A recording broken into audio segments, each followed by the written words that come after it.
Sulaymon payg'ambar chaqiribdi. Bu yoqqa oting nima? Sulaymon. Shu nomimda ekansan, adashganmiz, mana shu govharni olgin. Bu juda qimmatbaho tosh. Bitta mamlakatni sotib olasan ham, ehtiyot qilgin.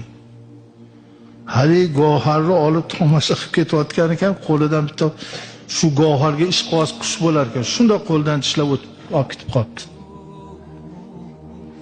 Endi uzuvlarida hamma narsani ko'rardilar. Sulaymon payg'ambar uzuvlariga bundoq qarab, nima qilyapti ekan Sulaymon, boydimikin desa, yana gezarib qonni och yurganmiz. Olib kelinglar. Qani tosh yo'qotib qo'ydim. Men ol. Bu ikkinchisi, ehtiyot bo'lgin. U yog'iga qistiribdi, bu yog'iga qistiribdi. Bir suvdan o'tadiganiga to'g'ri kelib qolibdi. Og'ziga solib suvdan o'tayotganda bir nima bo'lib, ha degan ekan, og'zidan suvga tushib ketdi. Yana 5-6 kundan keyin uzuviga mundoq qarasa, Sulaymon o'shanda olib keldi. Mana bu oxirgisi, bu dunyoda o'zi 3 ta. Men 3-chisini olgan. 3-chisini ham bir sirg'anib yiqilibmi, bir nima bo'lib yo'qotadi. Oxiri qarasa yana shu chaqiringlar bu yoqqa deydi. Ey odammas, asl noshud ekansan.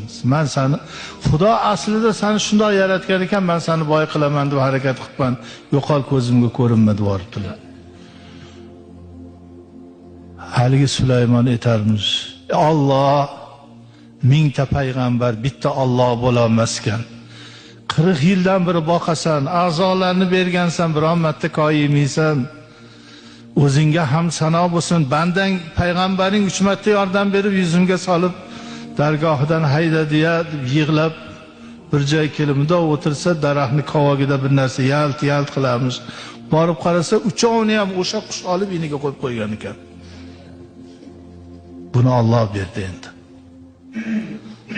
Halini olib bir payt qarab qo'yishini oshitdan deb uzukka qarasalar, qasr qurdirayotganmiz bir shaharda, zo'r kiyim olgan. Darrov oldiga borib, ha Sulaymon desa, hay payg'ambar, Alloh berdi, uchovini berdi. Alloh bergani abadiy bo'ladi. Yopishadi. Birovniki minnatli bo'ladi. Minnat qilmay berganga egil. Minnat qilmay berganga boshingni yerga qo'y. Shu zotni qilma deganini qilma, qil deganini qil, baraka topasan.